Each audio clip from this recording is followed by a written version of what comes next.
ॐ नमो भगवते वासुदेवाय।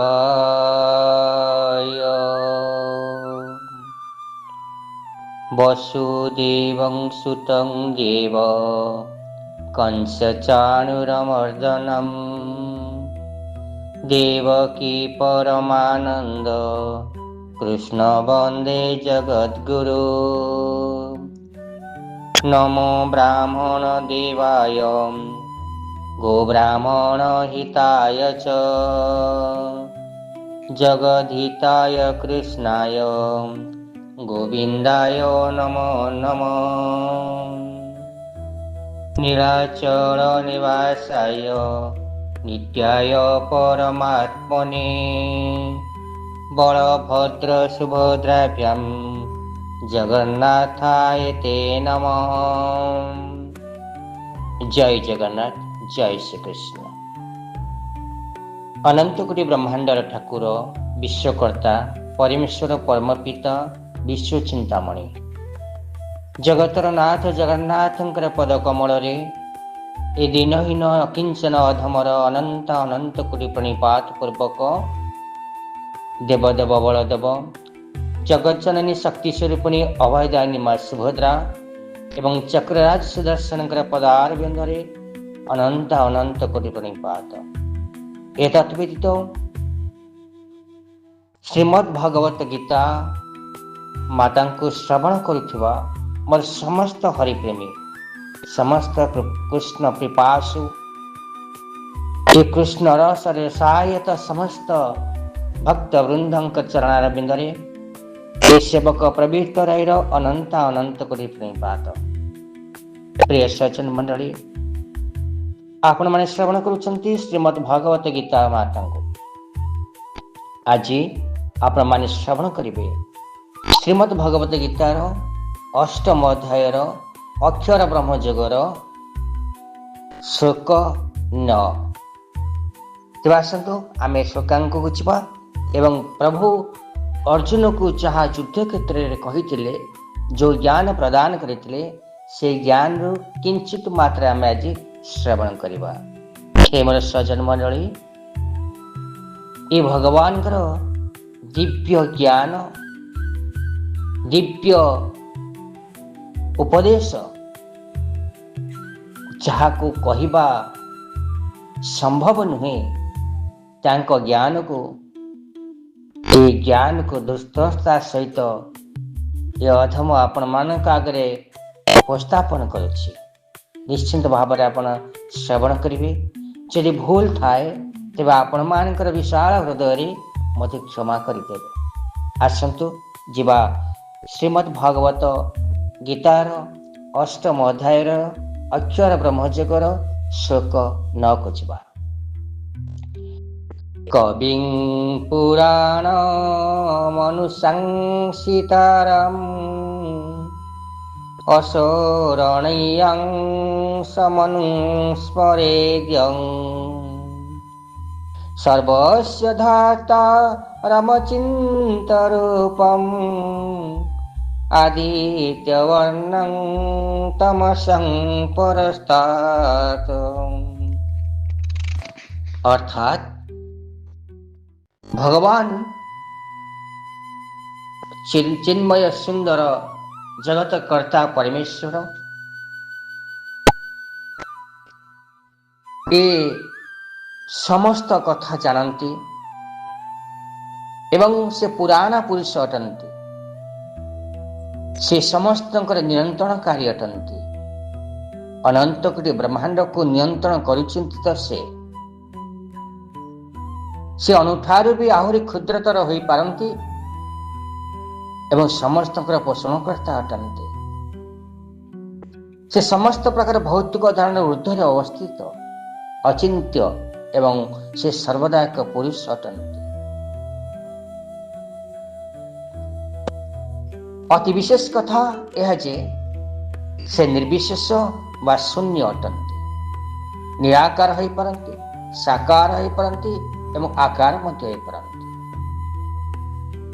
कि कौन सी निर्विशेष व शून्य उपरे ध्यान करि पारिबो नाही। ତାହା ଅତ୍ୟନ୍ତ କଠିନ ହୋଇଥାଏ। ଶ୍ରୀକୃଷ୍ଣଙ୍କ ଉପରେ ଚିନ୍ତା କରିବା ଅତି ସହଜ ଏବଂ ତାହା ହିଁ ଏଠାରେ ବହୁଳ ଭାବରେ ଏ ଶ୍ଳୋକରେ କୁହାଯାଇଛି। ପ୍ରଥମତଃ ସେ ଏକ ପୁରୁଷ, ଦିବ୍ୟ ପୁରୁଷ ରାମ ଓ କୃଷ୍ଣ ସେଠାରେ କବି ରୂପେ ବର୍ଣ୍ଣିତ ହୋଇଛନ୍ତି। ଅର୍ଥାତ୍ ସେ ଭୂତ, ଭବିଷ୍ୟତ ଓ ବର୍ତ୍ତମାନ କଥା ଜାଣନ୍ତି ଏବଂ ସେଇଥିପାଇଁ ସେ ସବୁକିଛି ଜାଣନ୍ତି। ଅର୍ଥାତ୍ ଭୂତ ଭବିଷ୍ୟତ କଥା ଜାଣନ୍ତି, ଅତୀତ କଥା ଜାଣନ୍ତି ଆଉ ବର୍ତ୍ତମାନ କଥା ବି ଜାଣନ୍ତି। ସେଦିନ ଅର୍ଜୁନକୁ ସେହି କଥା ଭଗବାନ କହିଥିଲେ। କହିଲେ, ହେ ଅର୍ଜୁନ, ତୁମ ସହିତ ମୋର ଅନେକ ଜନ୍ମ ହେଲାଣି, ଆମେ ଜନ୍ମ ହେଇକି ଆସୁଛେ। କାହିଁକି ନା ଯେତେବେଳେ ଭଗବାନ କହିଲେ ଏହି ଜ୍ଞାନକୁ ମୁଁ ଆଜି ତୋତେ ଯୋଉ ଜ୍ଞାନ ପ୍ରଦାନ କରୁଛି, ଶିବଂ ବିଭସ୍ୟତେ ଜ୍ଞାନଂ, ଏହି କଥା ମୁଁ ସୂର୍ଯ୍ୟନାରାୟଣ ସୂର୍ଯ୍ୟଦେବତାଙ୍କୁ ହିଁ କହିଥିଲି ପ୍ରଥମରେ। ଆଉ ଅର୍ଜୁନ ସେଇ କଥା କହିଥିଲେ, ହେ କୃଷ୍ଣ, ହେ ସଖା, ସୂର୍ଯ୍ୟଙ୍କର ଜନ୍ମ ତ କେବେ କେଉଁ ଅନନ୍ତ କାଳରେ ସୂର୍ଯ୍ୟ ଅଛନ୍ତି। ଆପଣ ତ ଏବେ ଜନ୍ମ ହେଇଛନ୍ତି, ମୁଁ ତ ଏବେ ଜନ୍ମ ହେଇଛି। ଆଉ ଆପଣ ଏଇ ଜ୍ଞାନକୁ ସୂର୍ଯ୍ୟଙ୍କୁ କହିଲେ କେମିତି? ଭଗବାନ ସେଇ କଥା କହିଲେ, ହେ ଅର୍ଜୁନ, ତୁମର ମନେ ନାହିଁ କିନ୍ତୁ ମୋର ମନେ ଅଛି। ମୋ ଯୁଗ ଯୁଗ ଧରି ଅନନ୍ତ କୋଟି ଯୁଗ ପର୍ଯ୍ୟନ୍ତ ମୁଁ ସମସ୍ତ କଥା ମୋର ଜ୍ଞାନ ଅଛି, ଜ୍ଞାତ ଅଛି। ତୁମେ ସିନା ଏ ଜନ୍ମରେ ମତେ ପାଇଲ, ହେଲେ ତୁମର ମୋର ଅନେକ ଅନେକ ଥର ଜନ୍ମ ନେଇଛେ ଏ ଧରାଧାମରେ।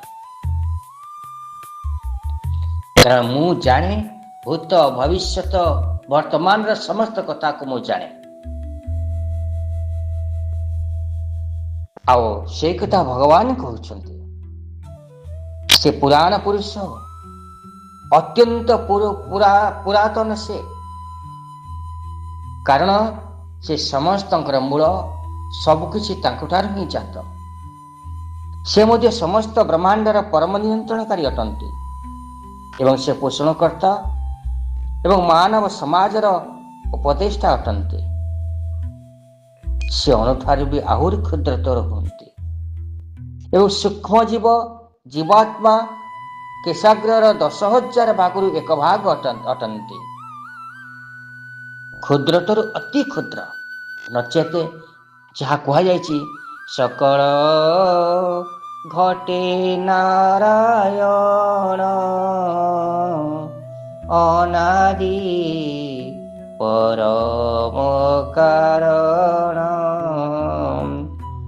ଗୋବିନ୍ଦ ଗୋବିନ୍ଦ ଗୋବିନ୍ଦ ପଦୁବ रुचि मकरंद। बोलिए बालकृष्ण भगवान की। तेणु से समस्त घटरे विद्यमान अछंती। तेणु छोट जीवटाए पिंपुड़ी भितर अछंती, विराट हस्ती देहरे मध्य अछंती। तेणु जदि अणुठारू आहुरी अणु छोट न हेबे, ये क्षुद्राति क्षुद्र जीव मान अंतर मध्य हृदय मध्य किपरि भाव स्थान पाइबे। तेणु भगवान कहते अति क्षुद्र रु क्षुद्र, अति निम्न रु निम्न, मु ही साकार, मु ही निराकार, मु ही आकार। किंतु भगवान एपरी अत्यंत रूपे क्षुद्रतर चे से क्षुद्रतम अंशर हृदय भी प्रवेश करती। तेणु से अणुठारू आहुरी क्षुद्रतर बोली भगवत गीतार कहुई। परम पुरुष हिसाब से अणु मध्य प्रवेश करि पारंती, अति क्षुद्रतम पदार्थ हृदय मध्य प्रवेश करि पारंती एवं परमात्मा रूपे ताहाको नियंत्रण करती। जदियो से एते क्षुद्र होई पारंती, तथापि से सर्वव्यापक अटंती एवं समस्त पालनकर्ता मध्य अटंती। तांकरी जोगु ही ए समस्त ग्रह उपग्रह आदि गति करुछन्ति। आमे माने अधिकांश समय आश्चर्यित होउछे ଏ ଗ୍ରହ ଉପଗ୍ରହ ଗଣ କିପରି ଆକାଶରେ ଗତି କରୁଛନ୍ତି। ଏଠାରେ କୁହାଯାଇଛି ଯେ ଭଗବାନ ତାଙ୍କର ଅଚିନ୍ତ୍ୟ ଶକ୍ତି ବଳରେ ଏ ସମସ୍ତ ବୃହତ ଗ୍ରହ ଓ ଉପଗ୍ରହ ମାନଙ୍କୁ ଏବଂ ସୌରଜଗତକୁ ନିୟନ୍ତ୍ରଣ କରନ୍ତି। ଏ ସମ୍ପର୍କରେ ଅଚିନ୍ତ୍ୟ ଶବ୍ଦର ପ୍ରୟୋଗ ଅତ୍ୟନ୍ତ ଯୁକ୍ତିଯୁକ୍ତ। ଅନେକ ହେତୁବାଦୀ ମାନେ କହନ୍ତି ଯେ ପ୍ରକୃତି ଦ୍ୱାରା ହିଁ କରାଯାଉଛି, ଭଗବାନ ବୋଲି କେହି ନାହାନ୍ତି। ମୋର ସେଇ ହେତୁବାଦୀ ମାନଙ୍କ ପାଇଁ ଗୋଟିଏ ପ୍ରଶ୍ନ, ଆପଣମାନେ ଯେଉଁ ଜିନିଷ ତିଆରି କରୁଛନ୍ତି, ବୈଜ୍ଞାନିକ ମାନେ ଯେଉଁ ଜିନିଷ ତିଆରି କରୁଛନ୍ତି, ଯେଉଁ ଯନ୍ତ୍ରାଂଶ ତିଆରି କରୁଛନ୍ତି, ଅଣୁ ପରମାଣୁ ଠାରୁ ଆରମ୍ଭ କରି କ୍ଷେପଣାସ୍ତ୍ର ଠାରୁ ଆରମ୍ଭ କରି ଯେତେକ ବ୍ୟୋମଯାନ ତିଆରି କରିଛନ୍ତି, ତାହା କ'ଣ ସ୍ୱବଟରେ ନିଜସ୍ୱ ଭାବରେ ଗତି କରୁଛି? ତାକୁ ତ ଆପଣମାନେ ନିୟନ୍ତ୍ରଣ କରୁଛନ୍ତି ନା, ଆପଣମାନଙ୍କ ନିର୍ଦ୍ଦେଶରେ ସେ ଚାଲୁଛି ନା। ତେଣୁ ଯେତେବେଳେ ଆପଣମାନେ ତିଆରି କରୁଥିବା ଜିନିଷ, ଆପଣମାନେ ତିଆରି କରୁଥିବା ପଦାର୍ଥ, ଆପଣମାନେ ତିଆରି କରୁଥିବା ବ୍ୟୋମଯାନ, ଆପଣମାନେ ତିଆରି କରୁଥିବା ମହାକାଶକୁ ଯିବା ପାଇଁ ଯେତେ ପ୍ରକାର ଯାନ ଅଛି, ଏ ସାଇକେଲଠୁ ଆରମ୍ଭ କରି ଟ୍ରେନ ପର୍ଯ୍ୟନ୍ତ ବା ସାଇକେଲଠୁ ଆରମ୍ଭ କରି ଏରୋପ୍ଲେନ ପର୍ଯ୍ୟନ୍ତ, କ୍ଷେପଣାସ୍ତ୍ର ପର୍ଯ୍ୟନ୍ତ ଯାହା ଆପଣମାନେ ସୃଷ୍ଟି କରୁଛନ୍ତି, ତାହା କ'ଣ ସ୍ୱୟଂ ସମ୍ପୂର୍ଣ୍ଣ ଭାବରେ ସେ ମନକୁ ଗତି କରୁଛି, ମନକୁ ଯିବା ଆସିବା କରୁଛି? ତେଣୁ ଆପଣମାନଙ୍କୁ ତା ଭିତରେ ନିୟନ୍ତ୍ରଣ କରିବାକୁ ପଡୁଛି, ଆପଣମାନେ ତାକୁ ଚଲେଇବାକୁ ପଡୁଛି ବା ଆପଣମାନେ ତାକୁ କଣ୍ଟ୍ରୋଲ କରୁଛନ୍ତି, କିପରି ଭାବରେ ତାକୁ ଉଡେଇବାକୁ ପଡିବ, ଚଲେଇବାକୁ ପଡିବ। ସେହିପରି ଭାବରେ ଏତେ ବଡ଼ ଯେଉଁ ବିଶ୍ୱ ବ୍ରହ୍ମାଣ୍ଡ ସୃଷ୍ଟି ହେଇଛି, କୋଟି କୋଟି ବ୍ରହ୍ମାଣ୍ଡ ମଧ୍ୟରେ ଅନେକ ସୂର୍ଯ୍ୟ ଅଛନ୍ତି, ଅନେକ ତାରା ଅଛନ୍ତି, ଅନେକ ଗ୍ରହ ଉପଗ୍ରହ ସବୁ ଅଛନ୍ତି, ତାକୁ କ'ଣ ବିନା ନିୟନ୍ତ୍ରଣ ସେଗୁଡ଼ା ସବୁ ଚାଲୁଛି? ଯଦି ବିନା ନିୟନ୍ତ୍ରଣ ଚାଲନ୍ତା, ତ କିଏ ଗୋଟେ ବିକ୍ଷିପ୍ତ ଭାବରେ ହେଇଯାନ୍ତେ, ତେବେ ନିର୍ଦ୍ଦିଷ୍ଟ ସମୟରେ ସୂର୍ଯ୍ୟ ଉଦୟ ହେବା, ନିର୍ଦ୍ଦିଷ୍ଟ ସମୟରେ ସୂର୍ଯ୍ୟ ଅସ୍ତ ହେବା, ନିର୍ଦ୍ଦିଷ୍ଟ ସମୟରେ ଚନ୍ଦ୍ରଙ୍କର ଆତଜାତ ହେବା, ନିର୍ଦ୍ଦିଷ୍ଟ ସମୟରେ ଗ୍ରହମାନଙ୍କର ଆତଜାତ ହେବା, ଏହାକୁ ତ ନିଶ୍ଚିନ୍ତ ଜଣେ କିଏ ନିୟନ୍ତ୍ରଣ କରୁଛି ନା। ତେଣୁ ସେ ନିୟନ୍ତ୍ରଣକାରୀ କିଏ?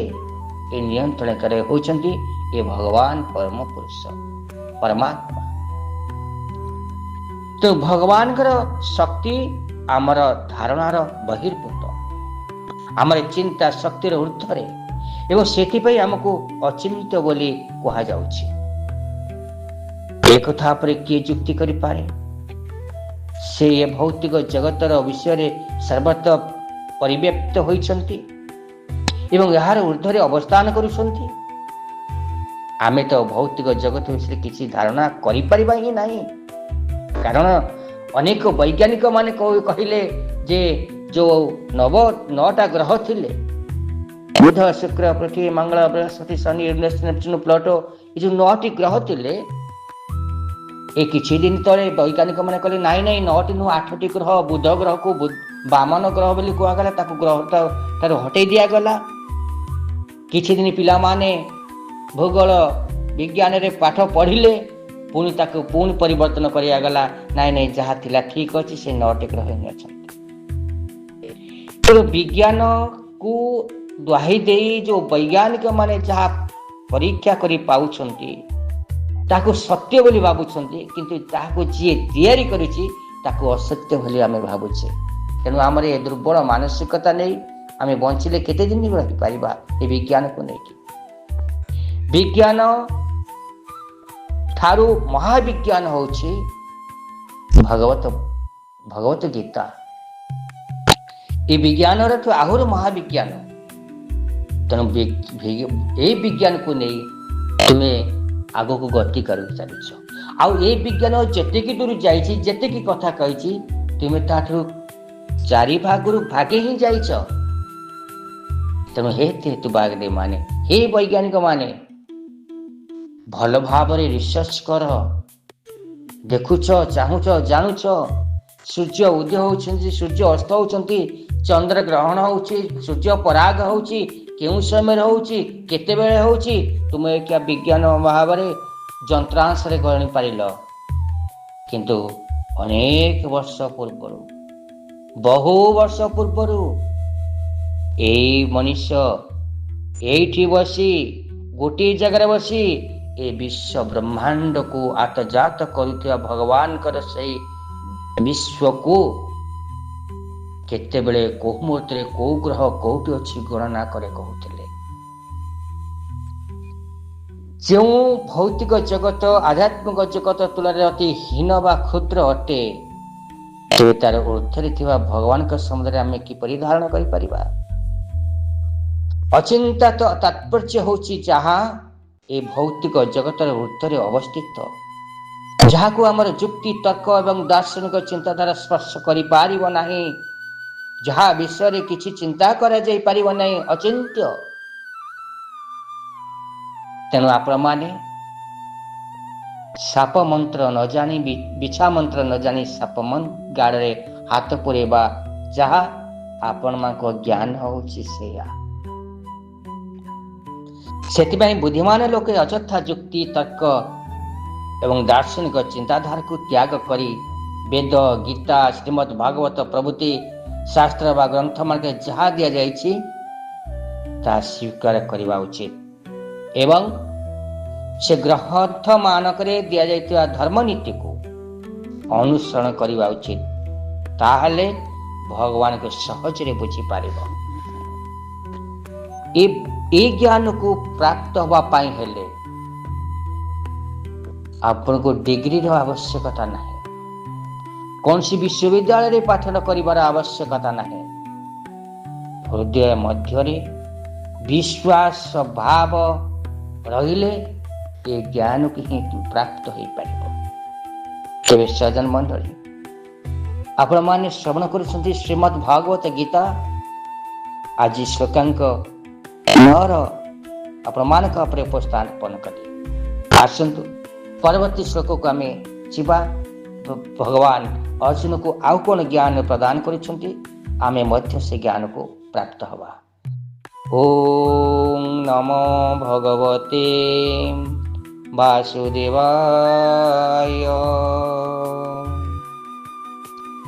ଓಂ ନମୋ ଭଗବତେ ବାସୁଦେବାୟ। अथ श्रीमद्भागवत गीता अष्टमोऽध्याय अक्षर ब्रह्मयोग। श्री भगवान उवाच श्लोक संख्या 10। प्रयाण काले मनसा चलेन भक्त्या युक्तो जोग बलेन चैव भूर्भो मध्यं प्राणं मवेश सम्यक् सतं परं पुरुषमुपैति दिव्यम्। अर्थात मृत्यु समय जो व्यक्ति दुई भ्रूलता मध्य प्राण शक्ति को स्थिर करी पूर्ण भक्ति रे भगवान को स्मरण करे, से निश्चय भगवान को प्राप्त हम। तो भगवान को आमे कहूचे भगवान नहांती, हेतुवाद माने कहते भगवान नहांती, वैज्ञानिक माने कहते वैज्ञानिक नहांती, भगवान नहांती। हे सज्जन मंडली, विज्ञान मान को मु गोटे प्रश्न करुचे। आपण माने 10 ताला ऊपर को पानी उठाउछंती, केमिति पानी उठाउछंती ना गोटे मोटर रखिछंती। ए मोटर को आमे करंट दउचे, ए करंट फल रे शक्ति प्रवाहित रे शक्ति द्वारा मोटर बोलुची एवं मोटर रो जो वायु रे प्रेशर द्वारा निम्न भागुर जल 10 ताला ऊपर को उठुची।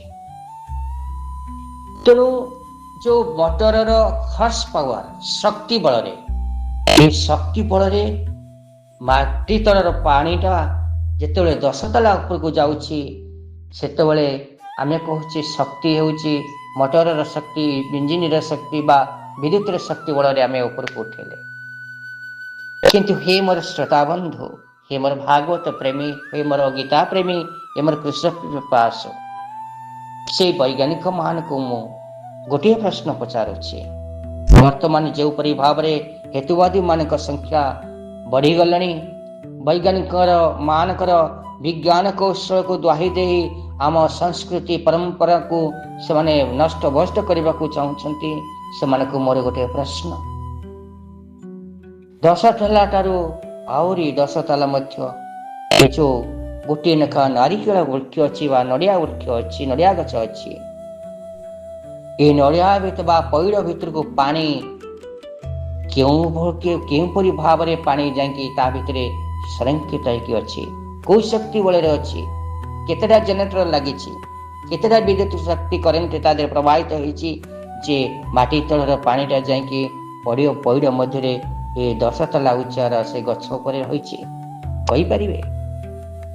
क्यों अंतरंग शक्ति से प्रभुंकर अंतरांग शक्ति प्रभुंकर प्रकृतिर से शक्ति आपण माने जाको प्रकृति बोली कहउचंती ये प्रकृति बल रहउची आमे ताको भगवान बोली कहउछु जेपरि आपण माने प्रकृति के देखि पारु नांती से मने हमरे भगवान को देखि पारु नांती तेणु भगवान को देखिबाले अंतर मध्य सूक्ष्म भाव रे चिंतन भाव रे हृदय मध्य भाव रे ही देखि पारिबो भक्ति रे ही देखि पारिबो ये प्रकृति जहाँ को आप कहते से होती प्रकृति रे भगवान तेणु से भगवान अचिंत्य बा भगवान से अद्वितीय कथा को भगवान से दिव्य कथा को आपण मैंने ग्रहण करंतु आप अहंकार वशत यदि ग्रहण न करती से आपणकर विचार तेणु ये जो श्लोकटा आपण मान आगे उपस्थापन कली ये श्लोक परिष्कार भाव में कहुए मृत्यु समय मन भक्ति चुक्त हो परमेश्वर भगवान स्थिर रहा उचित तेणु आम जाचे आम जन्म नहीं माने मृत्यु निश्चिंत अच्छी तेणु जन्म आ मृत्यु चक्र आम समस्ते पड़ीचे आम अनेक बार जन्म नहीं अनेक मार मृत्युवरण करें तेणु ये जन्म जो आम दिव्य शक्ति प्राप्त होचे दिव्य दृष्टि प्राप्त होचे तेणु आम आमको जानी पारुचे आम चिन्ह भी पारुचे आम जन्म नहीं बोली तेणु प्रभुंकर से कृपा नहले आम जन्म हवा बा जानिबा संभव नुहे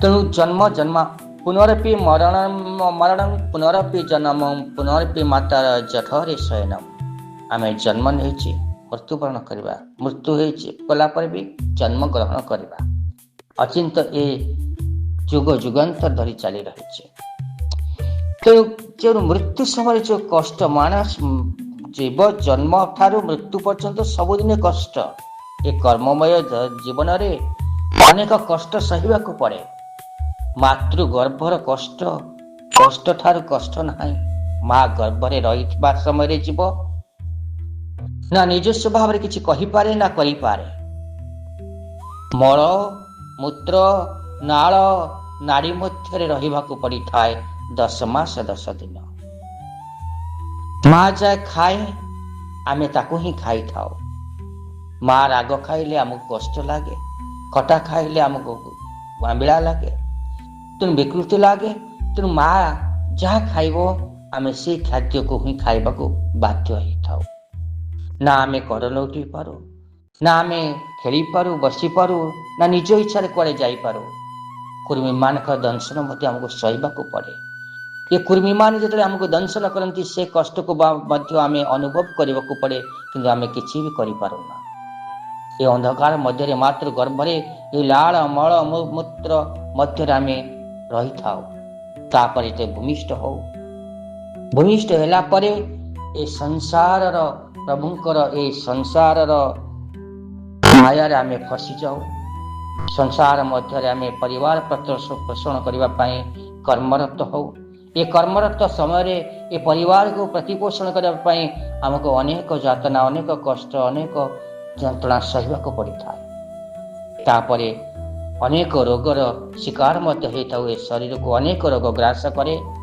ये अनेक रोगरे मध्य आमे अनेक कष्ट जंत्रणा भोग करि थाउ मानसिक निर्यातना भोग करि थाउ आर्थिक मानदंड रे आजिकल जुगरे अर्थ न हले किछि हो परिबनी तेणु ये अर्थ को रोजगार करने आम परिवार ठार बहुत दूर रही था एवं अर्थ रोजगार मालिकों अंडर हो जेकोसी भाव में आम अर्थ रोजगार करने आमको अनेक कष्ट अनेक जंत्रणा अनेक मानसिकतार वशवर्ती होगा पड़ी था आम वार्धक्य आसे आखिर दृष्टि शक्ति कमी जाए श्रवण शक्ति कमी जाए शुणिवार शक्ति कमी जाए एवं मानसिक संतुलन घटे चलवार शक्ति पाए नहीं, शक्तिहीन हो जाऊ, ये कष्ट भी आमको सहवाक पड़े। तापर आमर मृत्यु आसे। ये मृत्यु कथा कहवा गले बहुत समस्त को ही डर लगे, कहीं मृत्युटा एते कष्टदायक जे गोटे बिछा दंशन कले जते कि कष्ट अनुभव हुए, ये मृत्यु समय हजारे बिछांकर दंशन जेते कि कष्टदायक होता है, ये मृत्यु समय से कष्ट ही आम अनुभव करने को पड़ी थाए। तेणु ये जो हजारे बिछार दंशन आमको अनुभव करने को हुए, से मन विचलित हो जाए, मन अविचलित हो जाए, आमे किसी भी भावी पारुना।